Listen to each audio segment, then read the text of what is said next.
Assalamualaikum warahmatullahi wabarakatuh. Hai, bertemu kembali dengan homeschooling Rumah Baca Setiawan. Bagaimana kabar teman-teman semua? Semoga selalu sehat ya. Kali ini kami ingin melanjutkan kembali sharing tentang proses belajar membaca dan menulis Abang Ayas di rumah. Bagaimana awal mula Abang Ayas menggunakan alat tulis? Untuk proses tersebut sebetulnya natural dan tanpa direncanakan. Saat itu ayahnya bekerja dari rumah karena kondisi virus corona yang merebak. Dan work from home-nya itu cukup lama. Selama ayahnya bekerja di rumah, Abang Ayas melihat ayahnya menggunakan pensil untuk membuat sebuah data, grafik, dan lain halnya, sehingga membuat Abang Ayas tertarik. Kemudian dia meminta pensil dan dia mulai mencoret-coret buku saat itu. Kalau tidak salah usia ayah saat itu adalah 2 tahun 6 bulan. Nah, jadi sejak saat itu Abang Ayas mulai aktif menggunakan alat tulis. Dia mulai mencoret-coret, mulai menggambar gambar yang sederhana, mulai menarik garis sendiri. Semua hal dia lakukan menggunakan pensil. Dan aku pribadi bersama ayahnya tidak pernah memaksakan Ayas untuk menulis apapun karena memang usianya masih terlalu muda. 2 tahun 6 bulan hingga 3 tahun Abang Ayas proses beradaptasi memegang pensil, mencoret-coret, menggambar, dan akhirnya lambat laun proses Abang Ayas pun mampu menggambar sebuah kartun sederhana. Nah, di usia Abang Ayas yang ketiga tahun baru mulai aku mengenalkan Eniki kepadanya.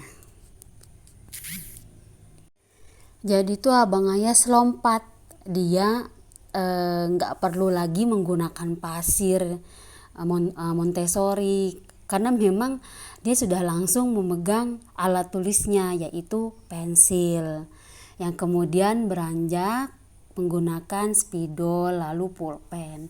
Nah, di tahun ketiga aku mengikuti sebuah kuliah online yang membahas tentang Eniki. Tetapi kuliah yang aku ikuti saat itu adalah Eniki tingkat dasar, tidak Eniki secara mendalam, karena ya memang aku ikut Eniki saat itu hanya untuk menjadi salah satu penunjang mengajarkan Abang Ayas membaca dan menulis di rumah. Aku belajar Eniki dari Ibu Dr. Dewi Utama Faiza. Beliau adalah Ketua Dewan Pengawas Ayo Membaca Indonesia dan Ketua Komunitas Kampung Rama-Rama. Nah, dari Eniki itu aku paham betul bahwa ternyata sebelum anak belajar membaca dan menulis, 5 indera yang anak miliki itu harus diaktifkan. Nah, cara mengaktifkannya itu adalah melalui Eniki. Eniki adalah program yang berasal dari Jepang yang mampu meningkatkan minat baca para pelajar Jepang. Niki sendiri memiliki arti diari, memiliki arti gambar. Jadi kalau boleh disimpulkan, Eniki adalah buku harian bergambar atau diari yang penuh dengan gambar-gambar. Jadi bagaimana cara menerapkan Eniki di rumah kepada anak-anak? Caranya sangat sederhana. Siapkan 1 buah, misalnya kita ambil buah apel, kemudian buah apel kita letakkan di depan anak-anak kita. Kita tanya kepada anak kita itu buah apa, kemudian kita gambar bersama-sama. Jadi anak melihat buah, kemudian dia gambar. Setelah dia gambar, kita bertanya lagi, ini warna apa buahnya? Oh, apel itu berwarna merah. Rasanya bagaimana?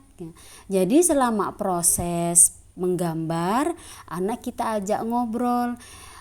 Indera matanya teraktifkan ketika dia melihat buah apel, kemudian ketika dia gambar, indera perabanya mulai menulis. Kemudian untuk indera telinga kita ajak berbicara mengenai objek yang sedang dia gambar.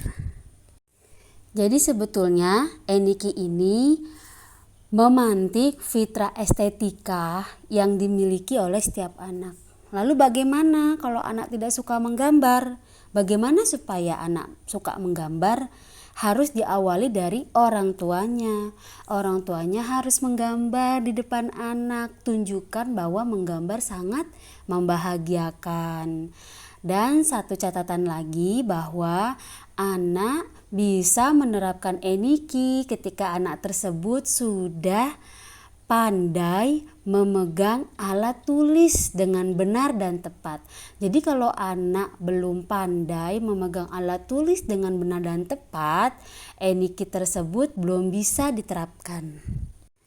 Bagi ayah bunda yang anaknya belum mampu, belum pandai menggunakan alat tulis, sudah memasuki usia 5 tahun, ayo mulai dikenalkan dengan alat tulis. Tidak perlu meminta anak menyalin tulisan, tidak perlu meminta anak menggambar apa yang kita mau, tidak perlu.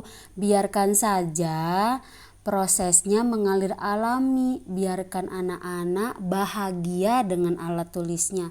Biarkan saja dia mau menulis apapun, mau mencoret-coret apapun, atau mau menggambar apapun, dan berikan apresiasi ketika dia menunjukkan hasil coretannya, hasil gambarnya. Untuk apa? Untuk menumbuhkan minat dalam diri anak. Ketika diapresiasi, anak akan bahagia sehingga percaya dirinya pun akan timbul. Selain itu, kami juga mulai membacakan buku kepada Abang Ayas dan adiknya sejak mereka usia dini. Sejak Abang Ayas berusia 2 tahun. Bahkan setahun pun sudah kami berikan buku. Jadi apa sih manfaat membacakan buku kepada anak? Oh, sangat banyak sekali. Yang pertama, 2 diantaranya saja ya. 2 diantaranya mengasah kemampuan menyimak anak dan memperkaya perbendaharaan kosakata anak. Lalu bagaimana kalau anak kita tidak menyukai membaca buku ataupun dibacakan? Harus dimulai dari orang tua. Jadi orang tua membacakan dan tunjukkan betapa menyenangkannya membaca buku itu. Bagaimana cara menunjukkan betapa menyenangkannya membaca buku itu? Yaitu selama membaca buku, orang tua membuat jembatan komunikasi, ngobrol sama anak. Tadi ceritanya tentang apa? Tokohnya siapa? Kalau menurut kamu bagaimana sih sifat tokohnya?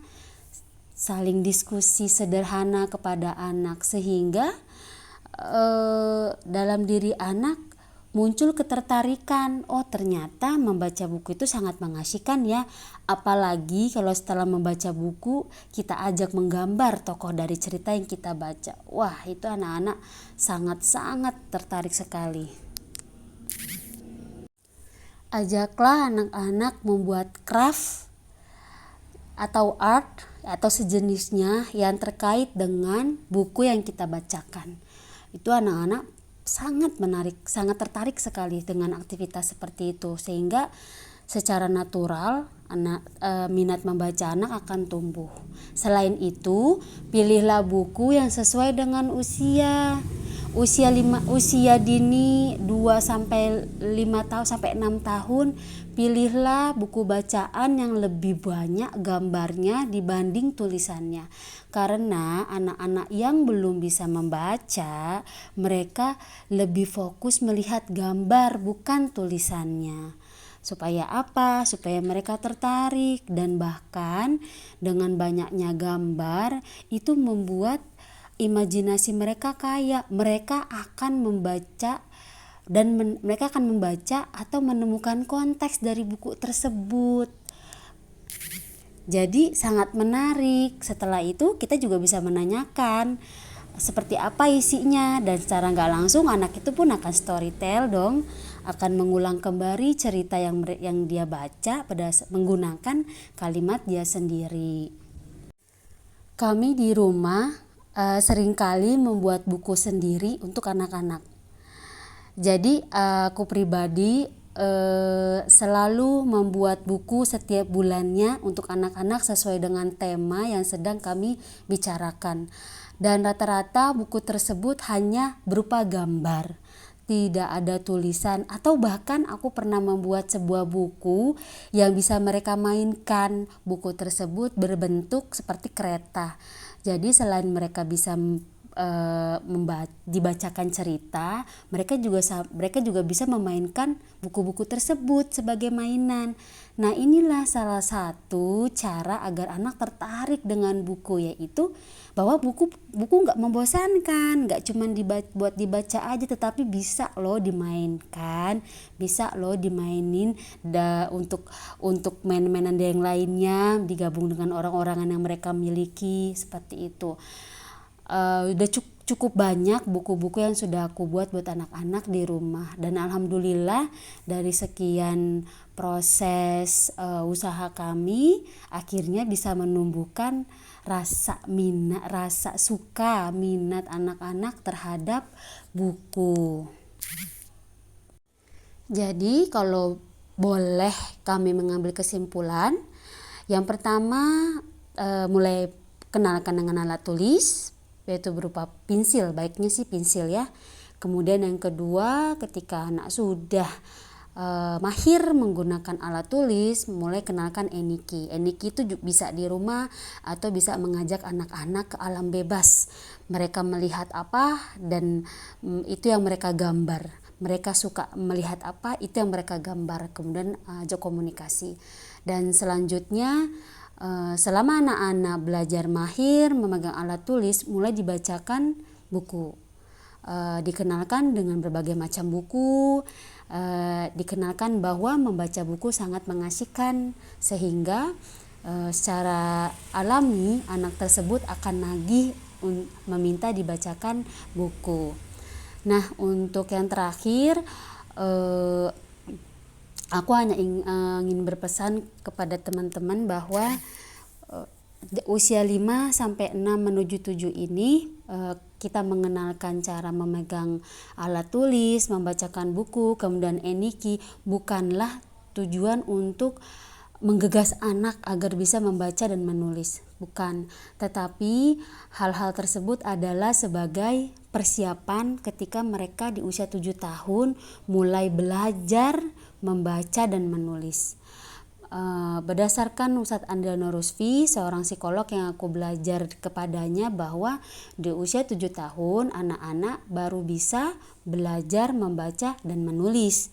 Karena buat anak-anak balita, bahkan di usia 7 tahun itu sendiri pun, ketika mereka belajar membaca atau menulis itu sangat sulit, sesulitnya anak bayi atau balita yang baru belajar berjalan. Karena ketika mereka melihat huruf-huruf itu seperti simbol-simbol buat mereka, simbol-simbol yang mesti mereka pecahkan, yang mesti mereka susun, yang mesti mereka rangka, yang mesti mereka pahami. Dari prosesnya dari mata, kemudian kotak, yang itu pun sangat sulit buat mereka, sehingga sebaiknya usia 5 sampai 6 menuju 7 tidak perlu digegas, biarkan mereka melalui prosesnya secara alami, menulis dengan alami, mencoret-coret, mengekspresikan imajinasinya, memuaskan imajinasinya, sehingga ketika imajinasinya terpuaskan, bagian dari dalam dirinya otak dirinya yang abstrak terpuaskan, maka ketika dia memahami konkret akan lebih mudah. Ya, semoga ini bermanfaat ya buat teman-teman. Mohon maaf jika ada salah. Assalamualaikum warahmatullahi wabarakatuh. Ya. Halo, Bunda naik ke bangunan. Bunda naik ke kata-kata. Pegunungan. Kan? Iya. Mana dia mau ke Pegu. Nah. tabrak bunda. Tabrak. Wah, hati-hati dong. Iya. Tinggi. Nah, tinggi. Nah, stop di situ. Ya, stop. Tabrak. Mhm. Hai, Nobita. Hai. Emily, Nina. Enggak apa kamu enggak ada dalam kereta. Nah, enggak ada. Ya boleh kan kenapa enggak ada dalam kereta tadi ya? Beda tema. Itu kan tema Peekaboo. Tema Cilukba, temanya mereka mengumpat, itu mereka ngumpet. Kalau ini kan enggak, temanya si D ini bercerita tentang peternakan miliknya. Jadi beda. Ini boleh diambil. Enggak boleh loh. Entar apa? Nanti rusak.